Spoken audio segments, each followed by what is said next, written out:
Hi dear students, welcome back again to your YouTube channel The Main Classes। जैसा कि second paper में मैं narration पढ़ा रहा हूँ और नरेशन के काफ़ी वीडियोज बन चुके हैं और अब सिंथेसिस शुरू करने की सोच रहा हूँ। तो जैसे कि नरेशन के लिए बहुत ज़्यादा इम्पोर्टेंट था सेंटेंस की जानकारी होना, उसके लिए मैंने वीडियोज दिए। और अब सिंथेसिस के लिए बहुत इंपॉर्टेंट है कि आप लोग जान लो नॉन फाइनाइट्स क्या होता है। जब आप नॉन फाइनाइट्स जान लोगे तो सिंथेसिस में आपको बहुत मदद मिलेगी। तो आज पढ़ते हैं नॉन फाइनाइट्स क्या है, इसमें कौन कौन से वर्ब आते हैं और वन बाय वन उनका अध्ययन करते हैं विद एग्जाम्पल। तो आज का टॉपिक है dear students the non finites. The non finites ये भी वर्ब का ही रूप है। मैं बता चुका हूं फाइनाइट और नॉन फाइनाइट होते हैं। नॉन फाइनाइट कौन से वर्ब होते हैं? ऐसे वर्ब जो अपने कर्ता के पर्सन नंबर या फिर टेंस के बदलने के साथ साथ प्रभावित ना हो, नॉन फाइनाइट्स होते हैं। तो ऐसे कितने वर्ब होते हैं जो प्रभावित नहीं होते? तो नॉन फाइनाइट्स के अंतर्गत मुख्य रूप से इंफिनिटिव, जीरंड,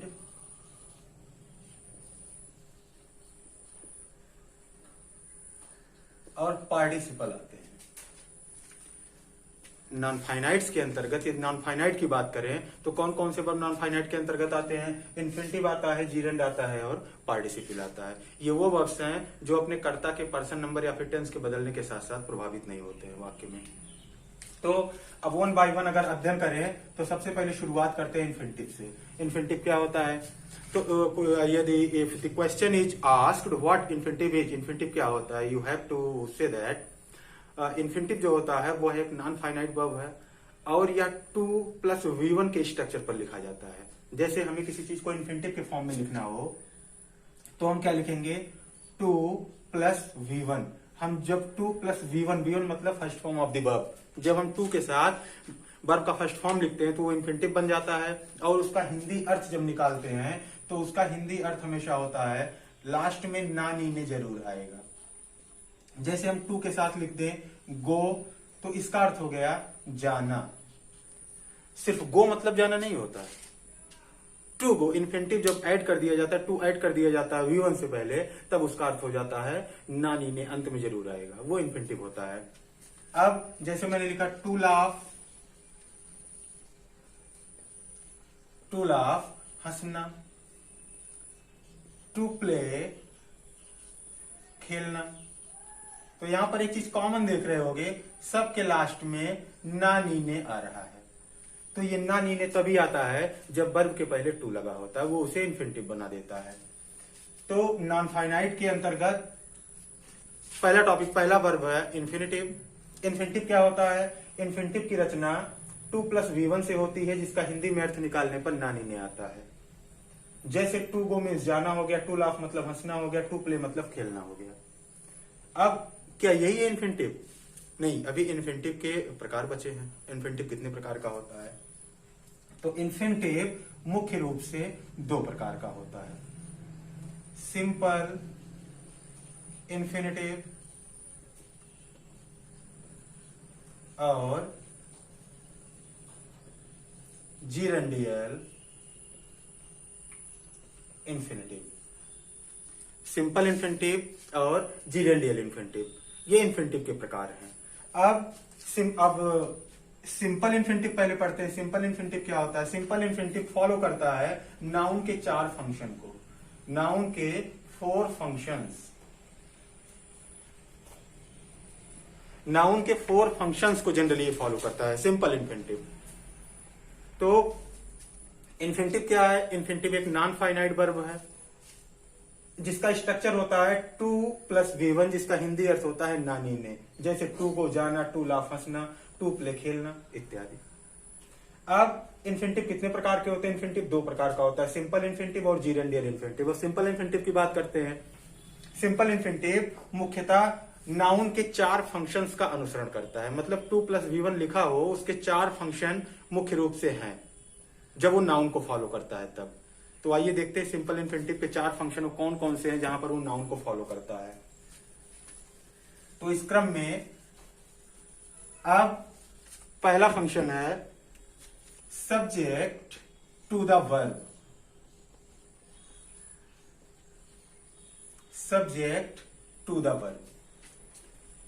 मैंने बताया सिंपल इन्फिनिटिव मुख्य रूप से नाउन के 4 फंक्शंस को फॉलो करता है। पहला फंक्शन क्या है? सब्जेक्ट टू दी वर्ब, किसी भी क्रिया का करता, किसी फाइनाइट वर्ब का करता। जैसे मैंने वाक्य लिखा सोहन पढ़ता है, एक साधारण सा अनुवाद इसका मैंने लिखा सोहन रीड्स। सोहन पढ़ता है, सोहन रीड्स। अब यहां पे क्रिया रीड का सब्जेक्ट है सोहन। सोहन का पार्ट ऑफ स्पीच क्या है? सोहन अपने पार्ट ऑफ स्पीच में नाउन है। तो इस वाक्य से ये क्लियर हुआ कि नाउन को हम सब्जेक्ट टू दी वर्ब, किसी भी वर्ब के सब्जेक्ट के रूप में लिख सकते हैं। तो अगर वर्ब के सब्जेक्ट के रूप में हम नाउन को लिख सकते हैं तो इन्फिनिटिव को भी लिख सकते हैं, क्योंकि जनरली जो इन्फिनिटिव होता है वो नाउन को फॉलो करता है, नाउन के बराबर होता है। मुख्यतः नाउन के 4 फंक्शन को फॉलो करता है वो। तो अब एक उदाहरण और लिखता हूं, खेलना स्वास्थ्य के लिए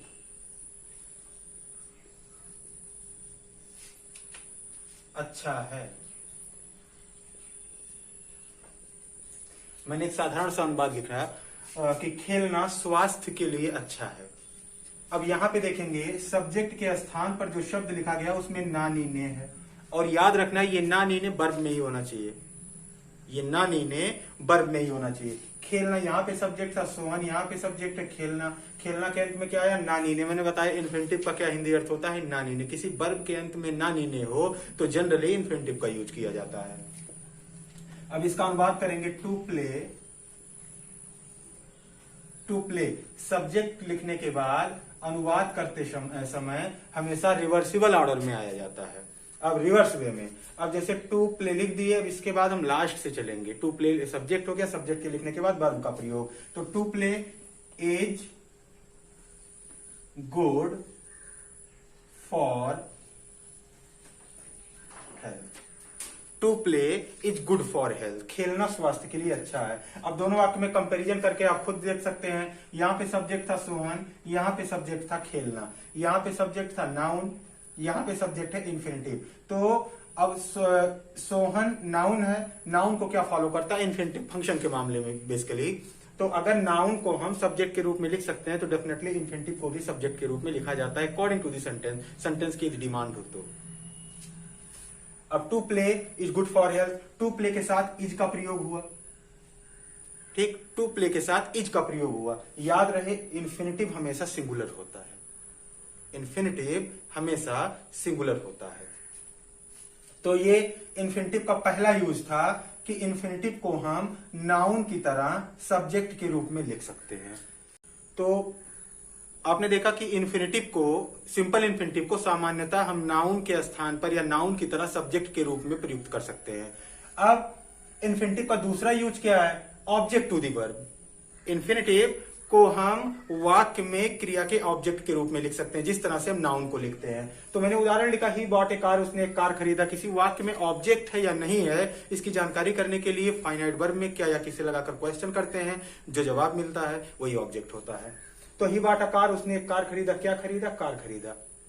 मुख्य क्रिया में क्या किसे लगाने पर जो शब्द प्राप्त होता है वो क्या होता है? ऑब्जेक्ट। तो यहाँ पर ऑब्जेक्ट है एक कार, जो कि बॉट क्रिया का ऑब्जेक्ट है।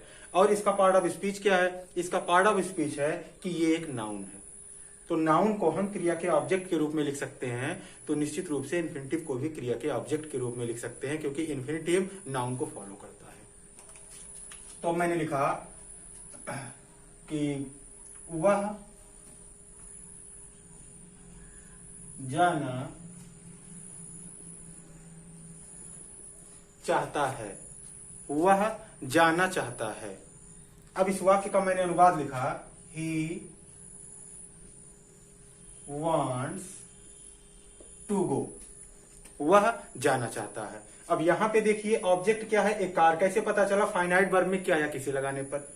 क्या बॉट किया? क्या खरीदा? कार खरीदा। क्या चाहता है? जाना चाहता है। अर्थात मुख्य क्रिया में क्या या किसे लगाने पर जो शब्द मिलता है वो क्या होता है? ऑब्जेक्ट होता है। अब यहां पर बॉट क्रिया का ऑब्जेक्ट है एक कार, जो कि एक नाउन है। कार एक नाउन है, और यहां पे वांट में क्या लगाने पर क्या मिला, 2+V1, 2+V1, अर्थात ये क्या है, सिंपल इन्फिनिटिव। अर्थात अगर सब्जेक्ट के स्थान पर 2+V1 आया हो अर्थात इन्फिनिटिव, या ऑब्जेक्ट के स्थान पर 2+V1 आया हो तो वो सिंपल इन्फिनिटिव होता है। तो ये थे सिंपल इन्फिनिटिव के दो यूज कि सिंपल इन्फिनिटिव को हम कहां यूज करते हैं। सिंपल इन्फिनिटिव को सब्जेक्ट टू दी वर्ब क्रिया के सब्जेक्ट के रूप में, ऑब्जेक्ट टू दी वर्ब क्रिया के ऑब्जेक्ट के रूप में यूज करते हैं। अब तीसरा यूज है विद प्रीपोजिशन। विद प्रीपोजिशन, तो हम सिंपल इन्फिनिटिव को प्रीपोजिशन की तरह भी यूज करते हैं। अर्थात अगर प्रीपोजिशन के साथ कभी इन्फिनिटिव लिखा गया हो, 2+V1 लिखा गया हो, तो वो इन्फिनिटिव में कौन सा इन्फिनिटिव होता है, सिंपल इन्फिनिटिव होता है। तो नाउन को भी प्रीपोजिशन के साथ लिखा जाता है, जैसे ही जंप्ड इनटू रिवर, वह नदी में कूद गया। इस वाक्य में रिवर क्या है, रिवर एक नाउन है, नाउन के साथ क्या है, इनटू एक प्रीपोजिशन है। तो इस वाक्य से ये क्लियर हुआ कि नाउन को हम प्रीपोजिशन के साथ लिख सकते हैं। अब अगर नाउन को प्रीपोजिशन के साथ लिख सकते हैं और इन्फिनिटिव नाउन को फॉलो करता है, डेफिनेटली हम इन्फिनिटिव को भी प्रीपोजिशन के साथ लिख सकते हैं। तो उदाहरण देखिए, they are about to die, वे मरने वाले हैं। अब यहां पर देखिए अबाउट एक प्रीपोजिशन है, प्रीपोजिशन के साथ टू डाई क्या लगा है, इन्फिनिटिव। तो ये इन्फिनिटिव का तीसरा फंक्शन है कि हम इन्फिनिटिव को सब्जेक्ट के रूप में लिख सकते हैं, और जब इन्फिनिटिव सब्जेक्ट होता है तो वर्ब हमेशा सिंगुलर लगता है, क्योंकि इन्फिनिटिव इज ऑलवेज सिंगुलर। और इन्फिनिटिव को हम ऑब्जेक्ट के रूप में लिख सकते हैं, और इन्फिनिटिव को हम नाउन की तरह, जैसे नाउन को प्रीपोजिशन के साथ लिखा जाता है, वैसे इन्फिनिटिव को भी हम प्रीपोजिशन के साथ लिख सकते हैं। अब इन्फिनिटिव का चौथा स्थान जो है मोस्ट इंपॉर्टेंट, इन्फिनिटिव का जो चौथा स्थान है कि इन्फिनिटिव को और कहां यूज किया जा सकता है सिंपल इन्फिनिटिव को, तो सिंपल इन्फिनिटिव का चौथा स्थान है कि हम इसे कॉम्प्लीमेंट के रूप में लिख सकते हैं। हम इन्फिनिटिव को कॉम्प्लीमेंट के रूप में लिख सकते हैं। कॉम्प्लीमेंट क्या होता है, कॉम्प्लीमेंट वह शब्द होता है जो वर्ब टू बी के भाव को पूरा करने के लिए वर्ब टू बी के साथ प्रयुक्त होता है। वर्ब टू बी कौन से वर्ब होते हैं, वर्ब टू बी मुख्य रूप से होते हैं इज, एम, आर, वाज या वेयर, यही मुख्य रूप से वर्ब टू बी है। अब इनके साथ जो शब्द लिखा जाएगा वो कॉम्प्लीमेंट होगा। जैसे मैंने लिखा, मैंने एक वाक्य लिखा, ही इज अ किंग, वह एक राजा है। ही इज अ किंग, वह एक राजा। यहां पे देख रहे हो वर्ब टू बी है, कॉन्टिन्यूअस नहीं है, कॉन्टिन्यूअस होता तो आईएनजी लगा होता। तो is, am, are, was, were अगर कॉन्टिन्यूअस में नहीं यूज होते हैं, दूसरी अवस्था में यूज होते हैं, तो ये वर्ब टू बी होते हैं। और इनके साथ जो भी शब्द होगा, वर्ब टू बी के साथ जो भी शब्द होगा वो कॉम्प्लीमेंट होता है। तो यहाँ पे कॉम्प्लीमेंट क्या है, एक नाउन है। यहाँ पे कॉम्प्लीमेंट क्या है, एक नाउन है। अगर नाउन को हम कॉम्प्लीमेंट के रूप में लिख सकते हैं और इन्फिनिटिव नाउन को फॉलो करता है, तो डेफिनेटली हम इन्फिनिटिव को भी कॉम्प्लीमेंट के रूप में लिख सकते हैं। जैसे मैंने वाक्य लिखा, my fear is, my fear is to lose the chance, मेरा भय है चांस खो देना। अब इस वाक्य में देखोगे, जैसे यहां पर इज वर्ब टू बी था, कॉन्टिन्यूअस में तो था नहीं, वैसे यहां पर भी ये वर्ब टू बी है। वर्ब टू बी के साथ जो शब्द प्रयुक्त होता है वो कॉम्प्लीमेंट होता है। यहाँ पे कॉम्प्लीमेंट क्या था, एक नाउन था। और यहाँ पे वर्ब टू बी के साथ to lose the chance, to lose, ये क्या है, एक इन्फिनिटिव है। तो इस तरह से इन्फिनिटिव जो होता है, मैंने बताया इन्फिनिटिव है क्या, इन्फिनिटिव एक नॉन फाइनाइट वर्ब है। इन्फिनिटिव एक नॉन फाइनाइट वर्ब है जो दो प्रकार का होता है, सिंपल इन्फिनिटिव और जीरेंडियल इन्फिनिटिव। सिंपल इन्फिनिटिव क्या होता है? सिंपल इन्फिनिटिव के 4 फंक्शन मुख्य रूप से हैं। सिंपल इन्फिनिटिव के मुख्य रूप से 4 फंक्शन हैं। अगर इन्फिनिटिव सब्जेक्ट के रूप में लिखा गया है तो वो सिंपल इन्फिनिटिव है। इन्फिनिटिव ऑब्जेक्ट के रूप में लिखा गया है तो सिंपल इन्फिनिटिव है। इन्फिनिटिव प्रीपोजिशन के साथ है तो सिंपल इन्फिनिटिव है। इन्फिनिटिव कॉम्प्लीमेंट के रूप में है तो वो सिंपल इन्फिनिटिव है। तो ये इतना था सिंपल इन्फिनिटिव के बारे में, इन्फिनिटिव का पहला प्रकार। अब आते हैं जीरेंडियल इन्फिनिटिव पे।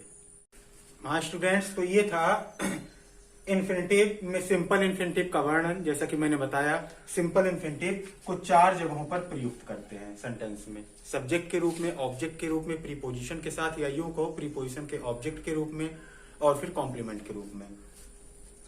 तो इन्फिनिटिव का दूसरा प्रकार है जीरेंडियल इन्फिनिटिव। जीरेंडियल इन्फिनिटिव क्या होता है? जब इन्फिनिटिव मतलब होता क्या है? 2 + v1।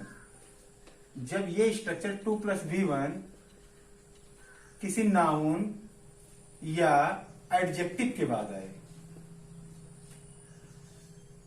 जब ये subject to the verb, object to the verb with preposition या कॉम्प्लीमेंट के रूप में ना हो, बल्कि इन्फिनिटिव अर्थात 2 + v वाला स्ट्रक्चर जब ये नाउन या एडजेक्टिव के बाद आए, तब वो इन्फिनिटिव का जीरेंडियल यूज होता है, अर्थात वो जीरेंडियल इन्फिनिटिव कहलाता है। अब जीरेंडियल इन्फिनिटिव के आप उदाहरण देखिए। जैसे मैंने लिखा, it is time to go. मैंने लिखा it is time to go, जाने का समय हो गया है। तो याद रहे, अब यहां पर टू गो ना तो सब्जेक्ट के स्थान पर है, ना तो ऑब्जेक्ट के स्थान पर है, ना तो कॉम्प्लीमेंट है, और ना ही प्रीपोजिशन के साथ है। जब इन्फिनिटिव नाउन, जैसा कि टाइम एक नाउन है, जब इन्फिनिटिव अर्थात 2 + v1 नाउन के बाद आए और इसे क्वालिफाई करे, क्या मैंने कहा? क्वालिफाई करे, उसकी विशेषता प्रकट करे। जब इन्फिनिटिव नाउन के बाद आए और उसकी विशेषता प्रकट करे तो वहां पर जीरेंडियल इन्फिनिटिव होता है, वो सिंपल नहीं होता। मैंने बताया नाउन या एडजेक्टिव के बाद, जैसे it is nice to see you. आपसे मिलकर खुशी हुई, आपसे मिलकर अच्छा लगा। It is nice to see you. अब यहां पे देखिए नाइस क्या है? नाइस अपने नेचर में, अपने पार्ट ऑफ स्पीच में नाइस एक एडजेक्टिव है, और एडजेक्टिव के बाद क्या आया? To see, infinitive. तो जब एडजेक्टिव के बाद इन्फिनिटिव आए या नाउन के बाद इन्फिनिटिव आए, तो इन्फिनिटिव के इस प्रकार के यूज को क्या कहते हैं? जीरेंडियल इन्फिनिटिव। जब इन्फिनिटिव सब्जेक्ट होता है, ऑब्जेक्ट होता है, विद प्रीपोजिशन होता है, या फिर कॉम्प्लीमेंट के रूप में होता है, तब वहां पर वो सिंपल इन्फिनिटिव होता है। तो ये था नॉन फाइनाइट्स का पहला टॉपिक, इन्फिनिटिव मैंने पूरा डिटेल बताया, होप यू अंडरस्टैंड। और जहां पे ना आए, वीडियो को बढ़िया से देखिए, रोक के देखिए। फिर भी ना क्लियर हो, आप कमेंट बॉक्स में कमेंट कीजिए। और तब तक नॉन फाइनाइट पढ़ते रहिए, क्योंकि आने वाले टॉपिक सिंथेसिस में इसका बढ़िया से यूज है। So stay home, stay safe, take care and keep studying.